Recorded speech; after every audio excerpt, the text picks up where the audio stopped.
that deals into more of my personal conspiracy theory that Benjamin Franklin is a time traveler. Yes. And I could finish your sentence because you say this literally every other It's my day. favorite conspiracy It theory. really is. Forget the frogs being gay. No, Benjamin Franklin is a time traveler. No one can convince me otherwise.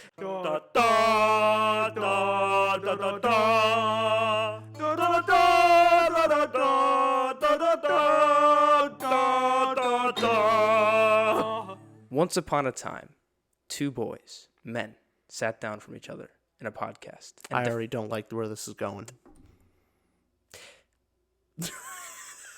I had that planned. I had a speech planned. I actually planned a speech. Like, the only parts of my notes today were literally, like, have this cool speech about You just why. had two little boys and I was not down.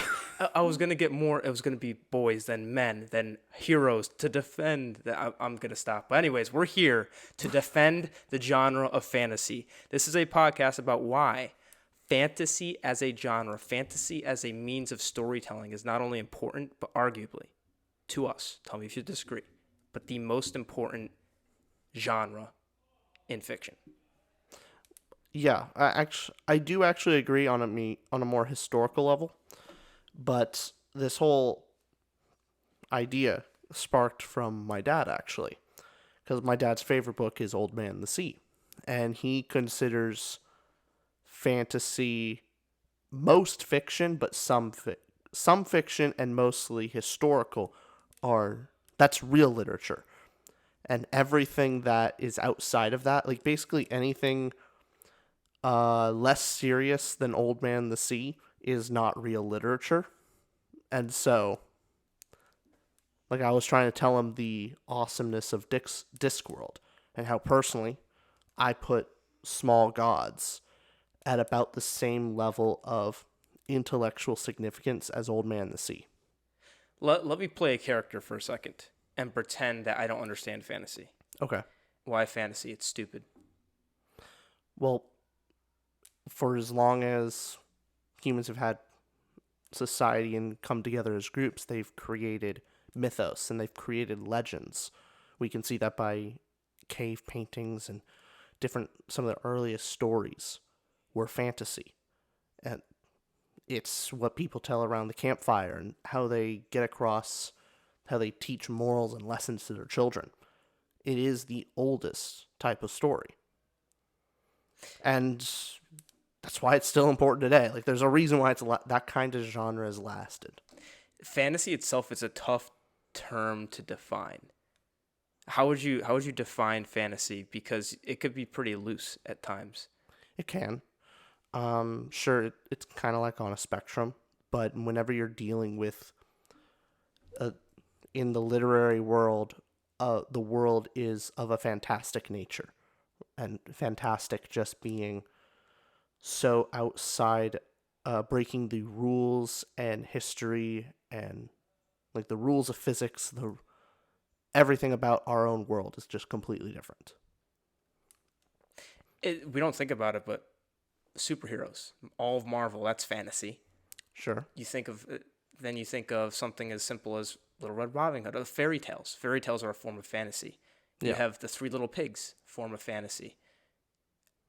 Most of our stories that we grew up on are these fairy tales or fantasy, and it's tough for me to think of. Where do you say it's not fantasy? Is fairy tale still fantasy? Is sci-fi still fantasy? What line do we draw when we say fantasy to sci-fi or fantasy to fairy tale? What's the difference? Is it a broad term? How would you define it?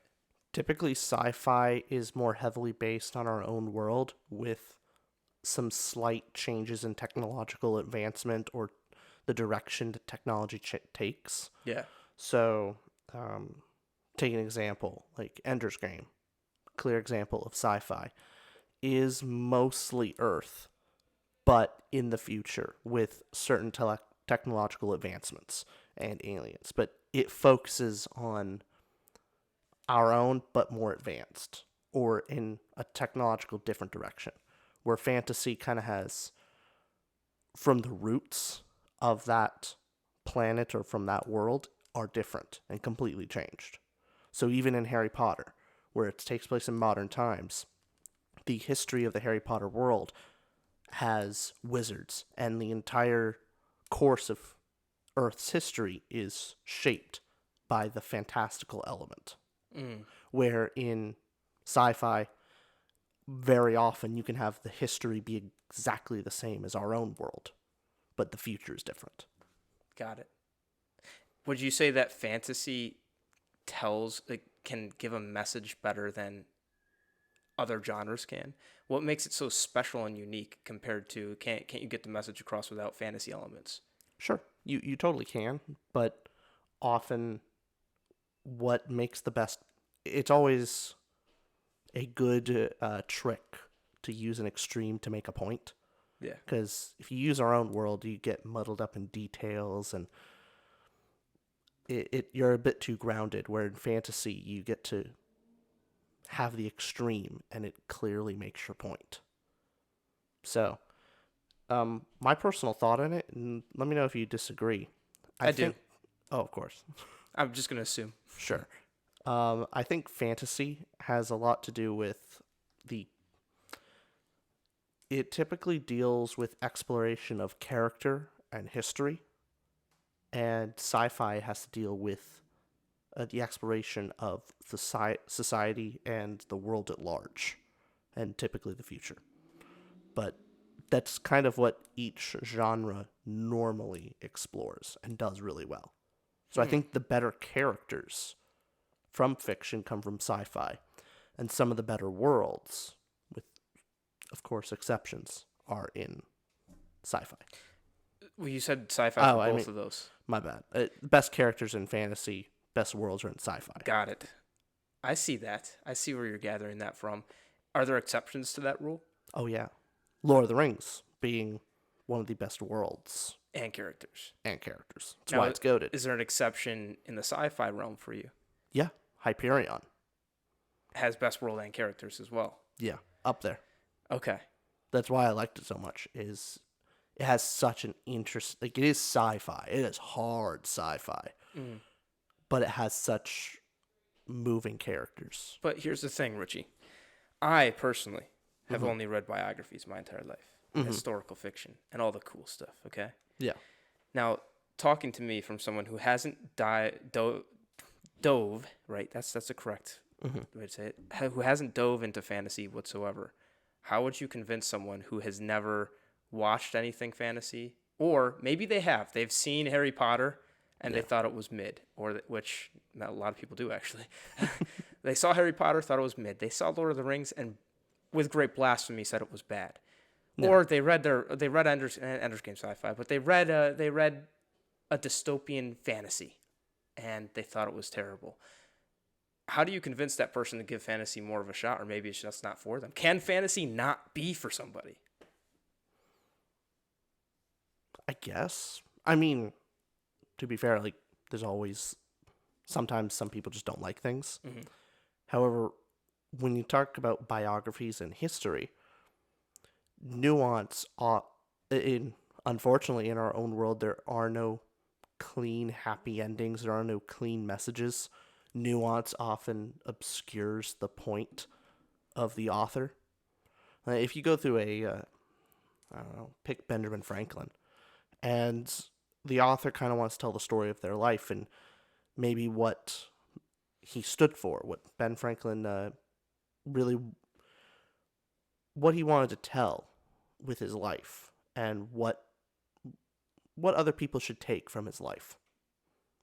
It's very hard. It's very hard because he had such a more nuanced life. Sure, he's this inventor, he's a founding father, also a womanizer, and also did his best to free the slaves, kind of, in his own small way. But that deals into more of my personal conspiracy theory that Benjamin Franklin is a time traveler. Yes. And I could finish your sentence because you say this literally every other It's day. my favorite conspiracy theory. It really is. Forget the frogs being gay. No, Benjamin Franklin is a time traveler. No one can convince me otherwise. He was way too progressive for his own time, and it's insane. That would be a great sci-fi book for you. Oh, it'd be great. Like, his understanding of science, and instead of using science to, better humanity, Like, he uses it to pick up chicks. That sounds like some guy in the future, like some janitor who only passed like high school science, gets in a time machine, goes back in time, and uses his rudimentary understanding of science to pick up chicks. Well, I'm convinced. I'm just saying, I think that that makes the most sense. And also, I think it speaks to his understanding of how much work goes into things and him trying to avoid it. So Thomas Jefferson asked him to write the Constitution. And you know what he said? No. And when he asked, why won't you? You're a great author. You would bring great... it would mess with the butterfly effect.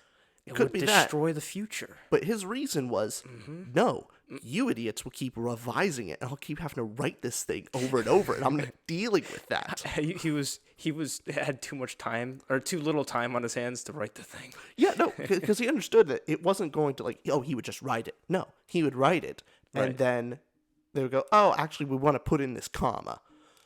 And you can't just put in the comma, you have to tear it up and rewrite it again. And then, oh, no, well, actually, we want to take out this word, add this word. He did not want to deal with that. Man, Ben, what a guy. I know. That's a weird tangent, but my point is nuance really messes with a lesson of morals. And if the author's trying to get across a point or explore a specific idea and topic, the nuance of reality gets in the way. Interesting. Okay. So when you say something like Ben Franklin's a time traveler, time traveling elements, that's obviously sci-fi. I think we say that's safely in the sci-fi realm. Questionable? Because what distinguishes the two? The book's right next to you. Yeah. Deal with time travel. Completely fantasy. Oh. Hardcore fantasy, and one of the best examples of written out like a time travel story. It's one of the best time travel stories I've ever read. Okay. Interesting. And so, gotta give that guy props. Now, do you consider something like, think dystopian novels? Do you consider The Hunger Games? Is that fantasy? No, don't think so. What do you consider books like that? Like The Hunger Games, Divergent, The Maze Runner? They're all dystopian. Are they more sci-fi elements? See, fantasy is so broad to me. Try to narrow it down into a term. I want to see what you think defines fantasy. Like, is there an easy way to coin it with just one simple maxim, or is it kind of difficult to do? It is difficult. I mean, I would say there's the degree of fantasy to sci-fi. If the story is focusing on the past and history, typically that's a fantasy novel. If it's focusing on technology in the future, that's more sci-fi. Okay. So you could have a fantasy story, like let's say a series. It starts off at a certain technological level, but it focuses on the history of the world and how they got there, and just the growth, and deals far more with like the stories and the mythos in the world. And then you start seeing the characters grow up and start developing this awesome technology. You could say it maybe transfers into a sci-fi book. Gotcha. Okay. Which, by the way, Sanderson is trying to do. He is. Yeah. So his stated goal is he wants to turn the Cosmere, starting off as hardcore fantasy, and slowly, as the series goes on, transfer into sci-fantasy. Very cool. Okay. Yeah.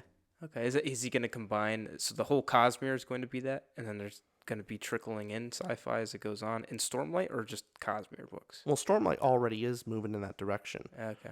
But already Mistborn is, so we're kind of in that the steampunk era, noir. Like, it's not fantasy, it's not sci-fi, but he plans to next era Mistborn being leaning more into the sci-fi element. So technology being at a certain level. Fun. Oh, well, what's the best fantasy era? Like, what time period do you gravitate toward? I mean, call me a basic B, but medieval. I like medieval. Yeah, I like medieval fantasy. It's always the best. Yeah, okay. I mean, you can't get much better than the sword fighting. That's always fun. Yeah. You can't get much better than fantasy sword fighting. So, Okay. Fair enough. but what do you think? What do you think draws that line between fantasy and sci-fi? I have a maybe controversial take on this. Hmm. I don't think it's controversial. I just need to say something interesting, Sure. to be honest. I think sci-fi is fantasy. Okay. And I'm using a big umbrella term where fantasy, if we're just going to talk what's a fantasy novel, we're talking about things that are impossible Mm. or improbable. Things that you can't really imagine, like that can't happen and from what we know and understand. And I'd say the difference, and I say improbable, so if we're talking improbable, like time travel, for example, is technically possible. Technically speaking, you can go faster than light speed to another planet and look back and come back. So based on space time, and so technically possible, but outside of our current technology. But if we're to define it as something that's impossible or improbable, sci-fi has an element of fantasy to it.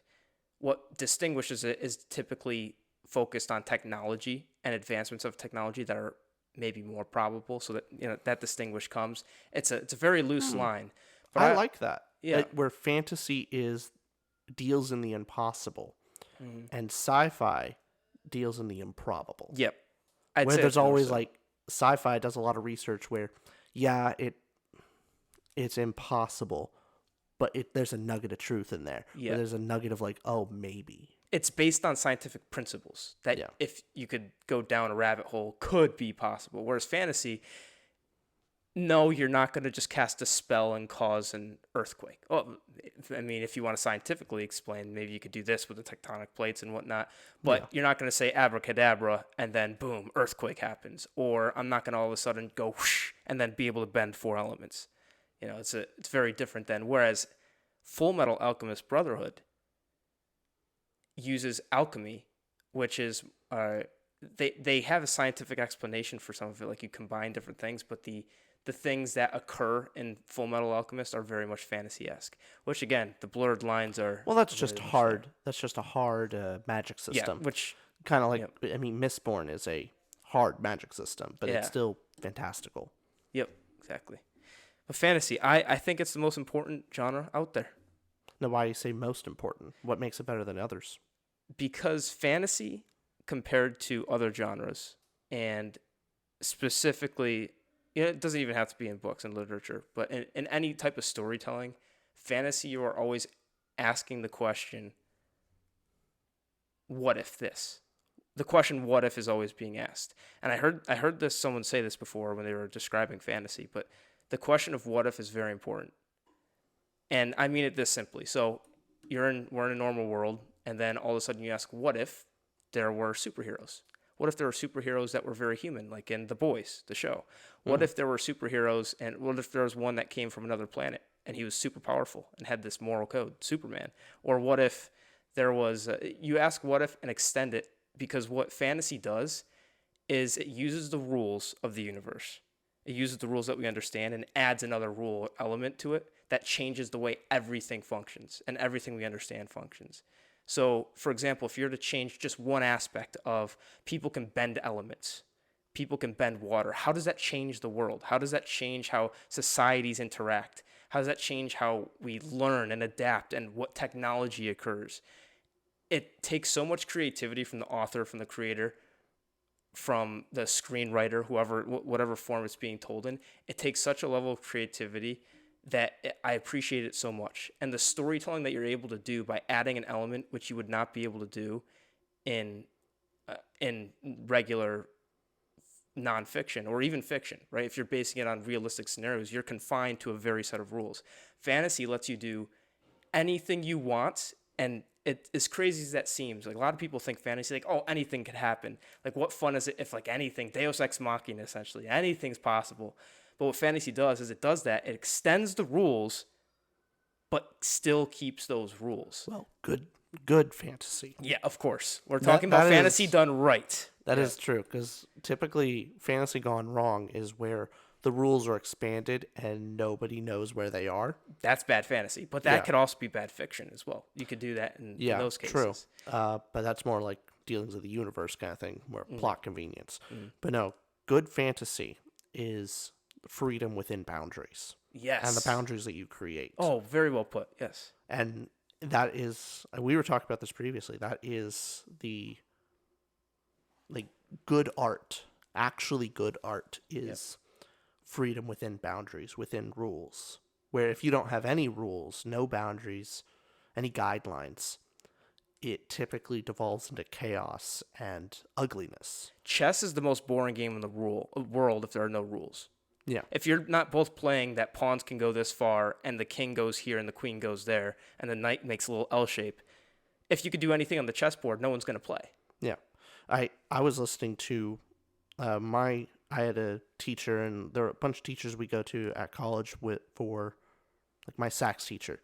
And one of the concerts he was holding for other students was his free-form jazz concert. Yeah. I want to tell you, the worst sounds I've ever heard come from free-form jazz. And I love jazz. Yeah. And like the whole point of jazz is freedom within boundaries. Like improv is there are a set time, there's a improv section, and you get to play what you like within these certain scales, within these certain measures, and that's where that beauty comes from. And then sometimes you got people that like really bend the rules or not really break the rules. So like people like John Coltrane don't break the rules of jazz, he changes them. And that's very different. Freeform jazz breaks the rules, and jazz greats change them. There are still rules, and there's still guidelines, but you don't throw them all away and replace them with nothing. That's freeform jazz, and that's why it sucks, and why most modern art sucks, and why most like amateur fantasy would fail, because they take the rules away and replace it with nothing. Brandon Sanderson said this best in one of his lecture series. Mm-hmm. He was answering a question similar to this of why, people who just don't like fantasy. Yeah. And one of the reasons he was saying is fantasy, the complaints you can make about fantasy, you can make about other genres. Mm-hmm. You can equate them. So if someone's to say about fantasy, oh, you could just have the magical wizard do this or the blah, blah, blah. That's not, so in romance, for example. In romance, you could very easily just have two people fall in love, and then boom, something breaks them up, and then they fall in love because of they see each other at a coffee shop. They just happen to see each other at the coffee shop again. They fall in love. It's the same element where you could tell a good or a bad romance. It just depends how you tell the story. Just like in fantasy, if you're to add a plot element just out of nowhere, you could add a plot element out of nowhere in fantasy, or you could add one out of nowhere in a romance or in an action movie or in anything. Storytelling is storytelling. All fantasy allows you to do is to extend the rules, but creating boundaries, but boundaries that regular fiction cannot get to. Yeah. And I think it's definitely important to stress how much fantasy it teaches our moral lessons. Like, it is the first moral teacher.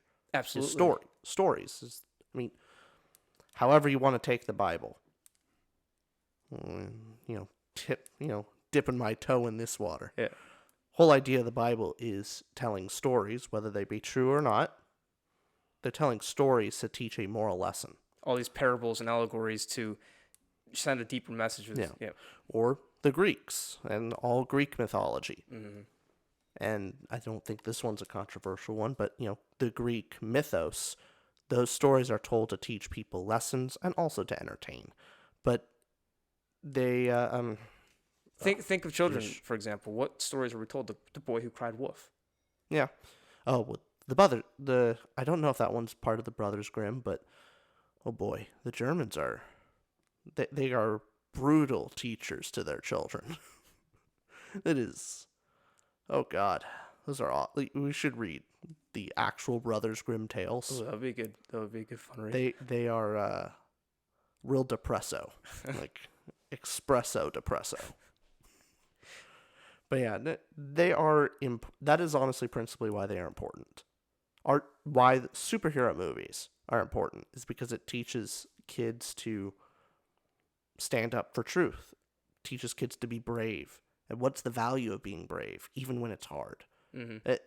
That's important. I mean, how many how many kids where they're young kids where they are in a they see someone getting bullied, and they think back to how Captain America wouldn't stand up for that. Captain America would stand up to the bully and actually would protect someone because it was right. And then they go and do it. Yeah. Because they were taught by Captain America. Like, that's not an unrealistic story. And that's been told countless. That kind of story has been told countless times. That's why fantasy is principally important. Very important. And what it allows children to, even us, we are adults somehow. I think we're adults.